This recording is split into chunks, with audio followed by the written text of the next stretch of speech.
जय हिंद बच्चों, कैसे हैं आप सभी। मैं ऋषभ पांडे सर हर बार की तरह इस बार भी आपके लिए लेकर आ गया हूं एनडीए के प्रीवियस ईयर क्वेश्चन, जो पिछले 10 वर्षों में कॉन्सेप्ट है trace and transpose of A matrix, singular and non singular matrix. इस पर अगर आपको थ्योरी पढ़नी है तो मेरे थ्योरी शो चल रहा है लर्न मैथ शो, आप वहां पर जाके प्लेलिस्ट बनी हुई है लर्न मैथ शो के नाम से।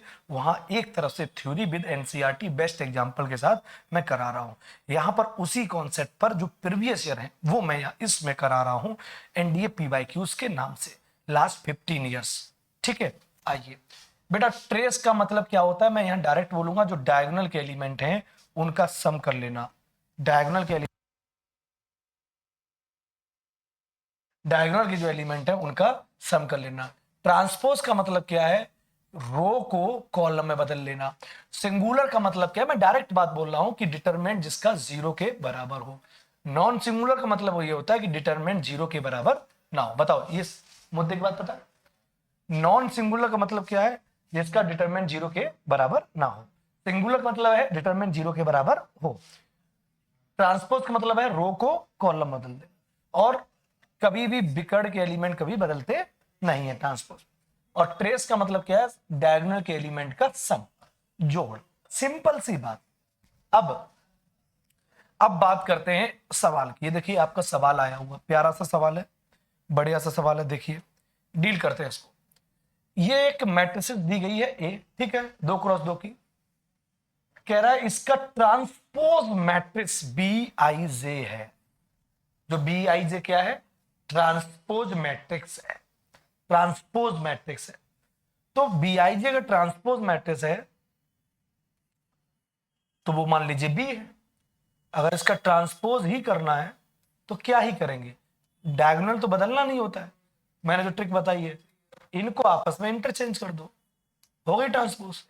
ये B11 है, ये B12 है, ये B21 है और ये B22 है।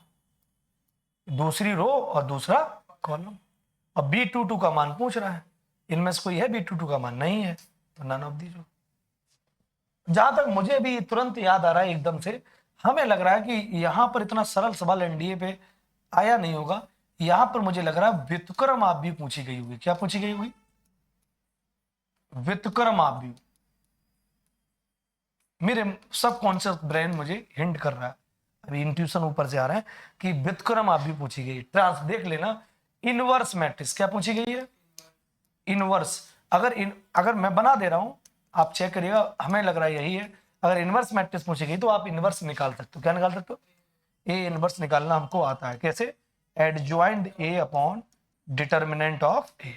एडजॉइंट ए में टेंशन नहीं लेते हैं, वो हमने थ्योरी में सिखा दिया है। डायगोनल की अदला बदली और नॉन डायगोनल के चिन्ह बदलते, यही तो मेथड है। और डिटर्मिनेंट ए 4 एकम 4, 3 दूनी 6, कितना आएगा? -2। देखो आया कि नहीं आया? तो अगर इसका डिवाइड करेंगे अंदर तो ये 2 2 जा 4, तो -2, ये माइनस माइनस प्लस 1 हो जाएगा। इसका डिवाइड इसके नीचे जाएगा तो माइनस माइनस प्लस, तो 3/2। इसका डिवाइड इधर करें तो -1/2। और देख लो ऑप्शन भी कुछ इसी तरह के बने हुए थे। तो हमें लग रहा है जो नन ऑफ दीज हमने लिख दिया है ये वास्तव में सही था पहले वाला। ये देखो ओहो निकल गया, पक्का है। समझे क्या था? ये हटा दो ये। चलो एक वो भी सवाल बन गया, एक वो भी सवाल बन गया परिवर्त वाला। अब ये व्युत्क्रम वाला मैंने बना दिया। अब ट्रांसफर हटा दे। अब इनवर्स वाला, क्या? इनवर्स मैट्रिक्स, कि वो ज्यादा सिंपल सवाल था। इतना सिंपल सवाल पीवाईक्यू में नहीं आता है। तो ये इनवर्स बराबर एडजॉइंट अपॉन डिटरमिनेंट होगा। तो एडजॉइंट लपक के निकाल लिया। कैसे? कुछ लिख करते डायगोनल की और नॉन डायगोनल के चिन्ह, साइन चेंज बदल भाग कर दिया। तो ये देखो B22 ये बैठा है ना, डी ऑप्शन। आ गया कि नहीं आ गया? तो यार ये बढ़िया सवाल था। अब अगले सवाल की ओर चलते हैं। अगला सवाल बच्चों देखो,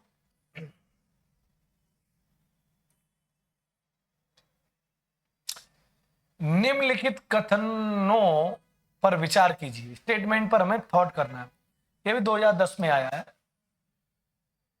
कह रहा है कि ए डैश बराबर है। डैश किसका सिंबल होता है? ट्रांसपोज का।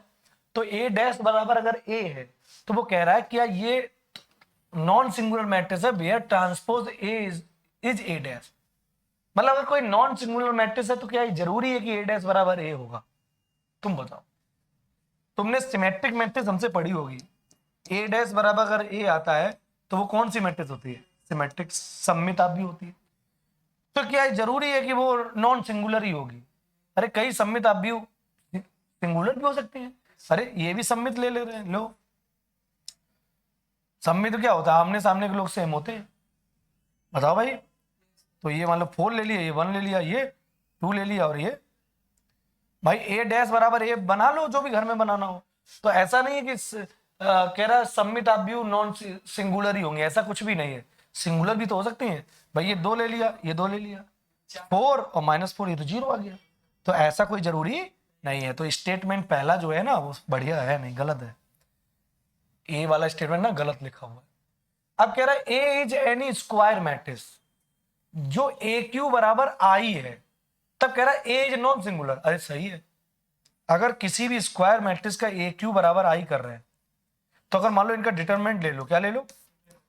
सही बात है। अब डिटरमिनेंट का क्यूब रूट लोगे तो लिख तो सकते हो इस भाई, ये भी क्यूब मान लो, आई का क्यूब आई ही होता है। तो क्या आ गया आई? ये तो 0 के बराबर हो नहीं सकता। आई तो हमेशा मान लो यही तो होगा आई, तो आई तो कभी 0 तो नहीं हो नहीं सकता। अगर आई का डिटरमिनेंट निकालना भी है तो 1 होता है। क्या होता है? आई 1 बन जा 1, तो आई 1 कभी 0 के बराबर नहीं हो सकता। तो इसका मतलब है ये सही लिखा है कि अगर ए कोई स्क्वायर मैट्रिक्स है और ए क्यू बराबर आई है तो वो नॉन सिंगुलर होगी, मतलब जिसका डिटरमिनेंट 0 के बराबर नहीं होगा। बात सही है, सिंगुलर कभी नहीं होगी। सिंगुलर अगर हो जाती तो डिटरमिनेंट किसके बराबर आता? 0 के बराबर। अगर सिंगुलर हो जाती, व्युत्क्रमणीय हो जाती, तो डिटरमिनेंट किसके बराबर आता? 0 के बराबर। नॉन सिंगुलर अगर है तो डिटरमिनेंट कभी 0 के बराबर नहीं होगा, और इसका नीचे वाले का 0 के बराबर कभी नहीं हो सकता, वो आई के बराबर है ना। तो इसका मतलब जो सही है वो ओनली 2 सही है। सही है ना? चलिए अगले सवाल पे आते हैं बच्चों। ये भी आपका एनडीए का ही है। ईयर यहाँ पे गायब हो गई, उड़ गई हवा में। कह रहा अव्युत्क्रमणीय आव्यूह है, मतलब नॉन सिंगुलर है। नॉन सिंगुलर नहीं है, नॉन सिंगुलर। यही प्रीवियस ईयर का यार यही कमाल होता है। प्रीवियस ईयर क्या करते हैं, उल्टा सीधा जोड़ देते हैं, दिमाग कंफ्यूज जाए। नॉन सिंगुलर नहीं है मतलब इसका क्या सिंगुलर है भाई। अब देखो 3 जातियों में लड़का और लड़की में अगर हम भेद करना हो तो अगर तुम लड़का नहीं हो, हमें कहना ये तो ये लड़का है ये लड़की है, तो हमने कहा ये लड़का नहीं है तो फिर कौन हुआ? लड़की हुआ। तो ऐसे कह रहा कि नॉन सिंगुलर नहीं है तो फिर क्या हुआ? सिंगुलर हुआ। समझे? अगर नॉन सिंगुलर नहीं है तो फिर क्या हुआ? सिंगुलर हुआ। बात पकड़ में आ रही है? तो कंफ्यूज नहीं होगे। सिंगुलर मतलब व्युत्क्रमणीय आव्यूह, और कोई चीज सिंगुलर होती है तो गारंटी है उसका डिटरमिनेंट किसके बराबर होगा? 0। और जब डिटरमिनेंट बराबर 0 होगा तभी हम लैम्डा की वैल्यू निकाल भी सकते हैं। इधर सॉल्व करेंगे, इधर बराबर 0 कर देंगे तो कांस्टेंट उधर चला जाएगा। कैसे? अगर ये नॉन सिंगुलर नहीं है तो कैसी है? सिंगुलर है। और जब सिंगुलर है तो इसका डिटरमिनेंट किसके बराबर होगा? 0 के बराबर। और डिटरमिनेंट निकालना जानते हो कैसे? 1 कर लेंगे तो माइनस के 8 लैम्डा, माइनस के इधर लेफ्ट मारेंगे माइनस के 10, माइनस माइनस क्या हो जाएगा? इस जगह प्लस हो जाता है, और ये 2 लैम्डा मारेंगे और इधर माइनस के 20, फिर क्या आएगा? प्लस का 2, प्लस का 2, 2 2 जा 4, और माइनस माइनस क्या हो जाएगा? Plus 32 equal to 0। हल कर लीजिए। माइनस के 8 लैम्डा माइनस के 10 प्लस के 6 लैम्डा माइनस के 60 प्लस का 8 प्लस का 64 इक्वल टू 0। अब देख लीजिए 8 में से 6 गया, माइनस के 2 लैम्डा हो गया, और ये हो गया 64, और में से 10 घटाओ, 64 में से 10 घटाओ 54। 54 में 54 को 60 से माइनस कर दो, सही है ना? -6 आ गया। क्या आ गया? -6 और +8 कितना होगा? +2। बिल्कुल सही सोचा कि नहीं सोचा? तो माइनस के 2 लैम्डा इक्वल टू माइनस के 2, माइनस माइनस कैंसिल आउट। देखो बिल्कुल सही आया कि नहीं आया? तो लैम्डा बराबर 1। C answer. कैलकुलेशन देख लेना, सही है। चलो भाई अब आगे बढ़ते। अगला सवाल क्या है कि भैया कह रहा है ये मैट्रिसेस है, कह रहा भैया ये सिंगुलर है। देख लेना नहीं है ना, फिर से लगाओ सिंगुलर नहीं है तो मतलब नॉन सिंगुलर है, लड़का नहीं तो लड़की है, लड़की नहीं तो लड़का है, थर्ड में मत जाना, बस थर्ड वाला ऑप्शन ही नहीं दिया। ठीक है, तो सिंगुलर मैट्रिक्स व्युत्क्रमणीय आव्यूह, तो अगर सिंगुलर तो कह रहा है तो सोल्यूशन सेट बताइए, क्या बताइए, इसको सॉल्व करना पड़ेगा, तो x की वैल्यूज आएंगे, क्या आएगी, तो अगर सिंगुलर मैट्रिक्स है तो ये तो क्लियर हो गया, क्या हो गया, बस ये तो हो ही गया, क्योंकि इक्वेशन बनानी पड़ेगी, क्योंकि इक्वेशन बन जाएगी तो x के सॉल्यूशन मिल जाएंगे, क्या मिल जाएंगे, x के सॉल्यूशन मिल जाएंगे। तो जना बनाओ 2 माइनस एक्स, अब इसका गुणा देखो 3 माइनस एक्स का गुणा किसके साथ होगा, माइनस एक्स के साथ, और इसका गुणा जीरो में खत्म कर दो, सही है ना, मैंने इसका इसमें कर दिया, इसका इसमें कर दिया, फिर चिन्ह कैसा आएगा, माइनस आएगा, यहाँ माइनस आता, इसका इसमें करो माइनस एक्स, और इसका जीरो, खत्म हो गया, बड़े मजे, जीरो ने खेल कर दिया, नहीं हमें खुद टेंशन था, पेट में दर्द हो रहा था, 1 क्या प्लस का माइनस का 3, भाई माइनस घुसे तो इधर, अरे पहले तो कर दो माइनस माइनस, भाई दिमाग से ना, पहले कर दे इसको माइनस माइनस प्लस, या कर दे माइनस हो गया, लेकिन माइनस माइनस क्या हो जाए, +3, फिर माइनस माइनस प्लस, और माइनस चल रहा है सांप की तरह, तो माइनस माइनस प्लस, फिर भाई सांप सीढ़ी का खेल है, हमें लग रहा है मैथ कुछ है नहीं, सांप सीढ़ी, एक सांप दिखता है और एक सांप छुपा छुपा घूम रहा होता है, छुपा वाला ही प्रॉब्लम करता है। तो अब देखो गुणा करना जरा, 2 माइनस एक्स क्या आएगा, माइनस के 3x, माइनस माइनस प्लस के x, माइनस माइनस प्लस का x, कहाँ पे बेटा, एक्स स्क्वायर हो गया, और ये कट गया माइनस, अबे सब कट ही गया इसमें, क्या ये भी कट गया, चल भाई बढ़ी ही हो गया यार, तो ये क्या हो गया, 2 माइनस एक्स हो गया, एक्स कॉमन ले ले भाई साहब, तो ये हो गया एक्स, अरे यार मजा आ गया भाई साहब, लग रहा था सांप सीढ़ी कठिन चल रही है, लेकिन हर स्टेप सरल हो रही है, हर स्टेप, जैसे डिटरमिनेंट इजी होता चला गया इस जीरो की वजह से, फिर माइनस का गुणा इजी इसलिए हो गया कि बन की वजह से, क्या बन गई, इक्वेशन इतनी खतरनाक बन रही थी, कट पिटा के सब, तो यहाँ लगा कुछ और होगा, कुछ और होगा, क्वाड्रेटिक बनेगा, वो सब ना बन के अपने आप रूट्स निकल आए, तो रूट्स क्या आएगा, x बराबर 0, x बराबर 2 और x बराबर 3, तीन ही तो मान आएंगे, इसको 0 बराबर कर दो, इसको 0 बराबर कर दो, और इसको 0 बराबर कर दो, तो यार 0 2 3 का सोल्यूशन सेट कौन सा है, ये वाला, ये आंसर हो गया कि नहीं, कितना बढ़िया सवाल था यार भाई, यही होता है, अगर आपको अप टू जेई जाना है, जेडब्ल्यू जाना है, तो इस लेवल से होते हुए गुजरना पड़ेगा, ये पूरा माइंड मैप है भाई, प्रीवियस अच्छे सवाल लगाने में मजा आता है, क्योंकि प्रीवियस सवाल जो होते हैं डिजाइन करके होते हैं, उनको एक्चुअल में डिजाइन किया था, प्रीवियस सवालों को डिजाइन किया था।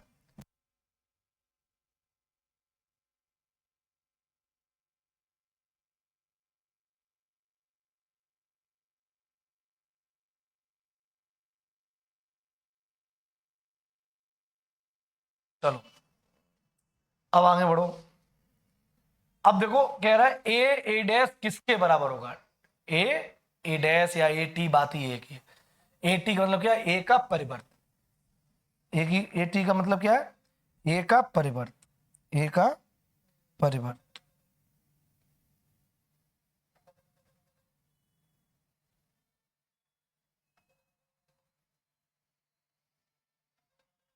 आज तो कॉल पे कॉल आ रही,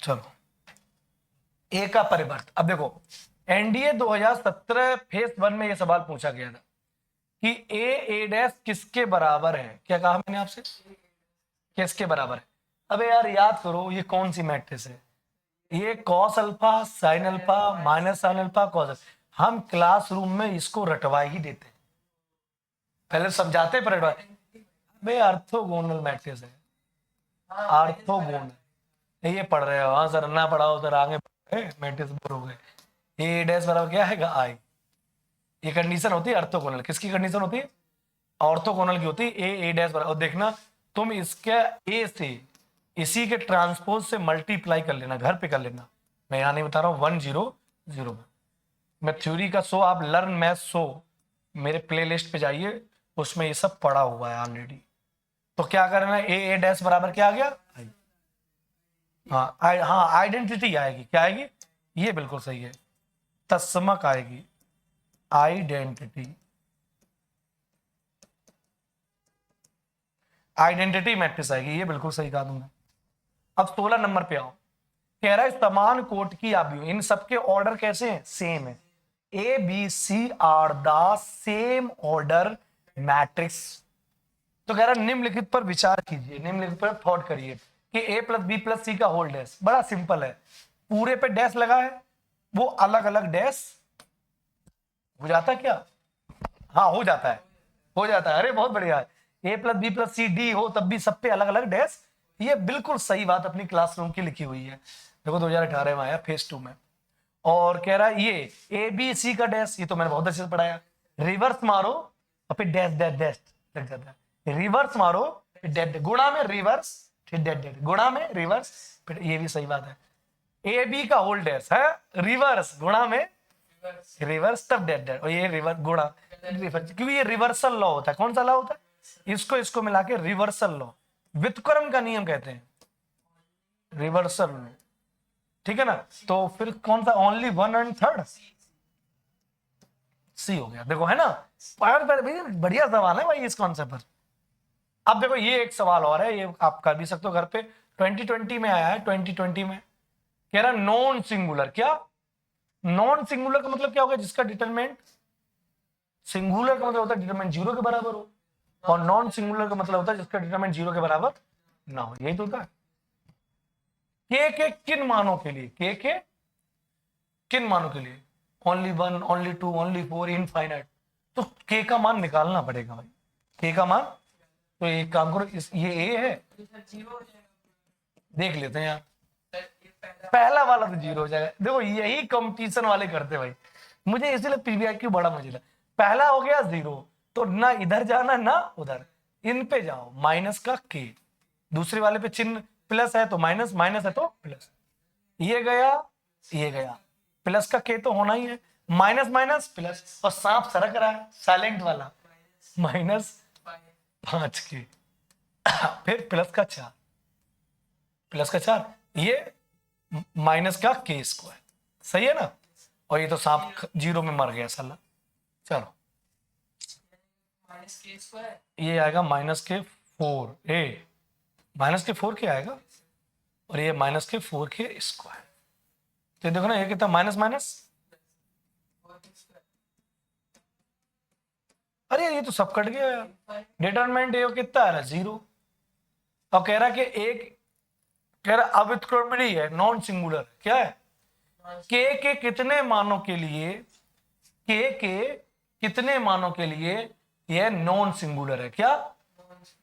तो ऐसे के कितने मान होंगे नॉन सिंगुलर, नॉन सिंगुलर का मतलब है कि 0 के बराबर ना है ना। तो ऐसे मान रखो, के ऐसे कितने मान आएंगे, तो नॉन सिंगुलर के लिए तो इनफाइनाइट माइनू, कि सिंगुलर के लिए फाइनाइट हो सकते हैं।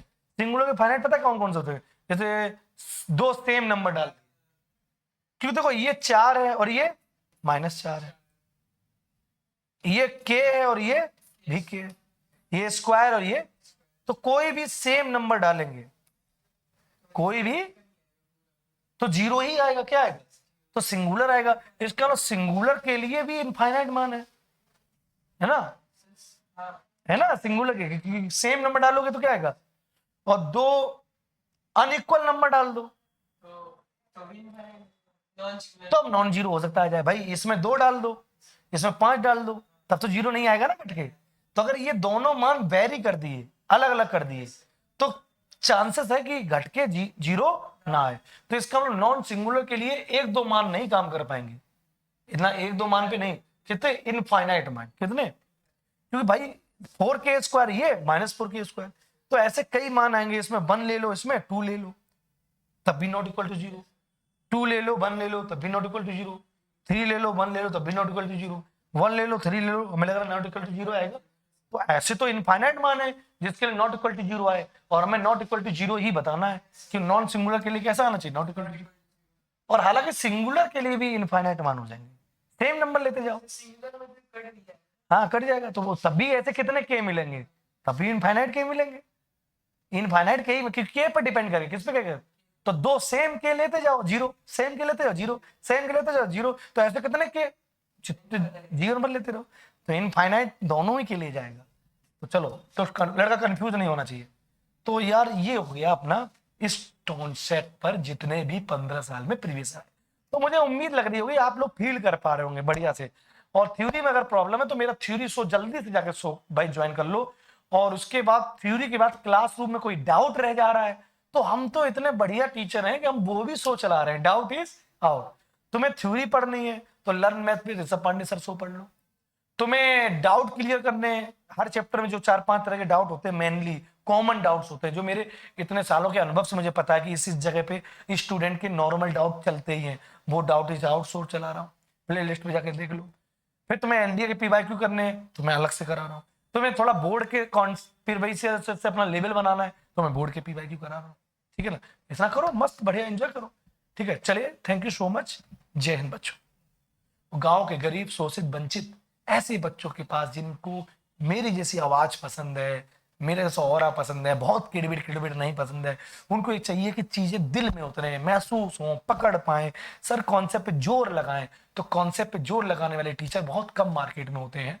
तो ऐसे बच्चों तक हमें पहुंचा दीजिए जैसे कि उनका भी हित हम कर सकें। मेहनत तो कर ही रहे हैं, उनका भी हित हो जाए। Thank you so much.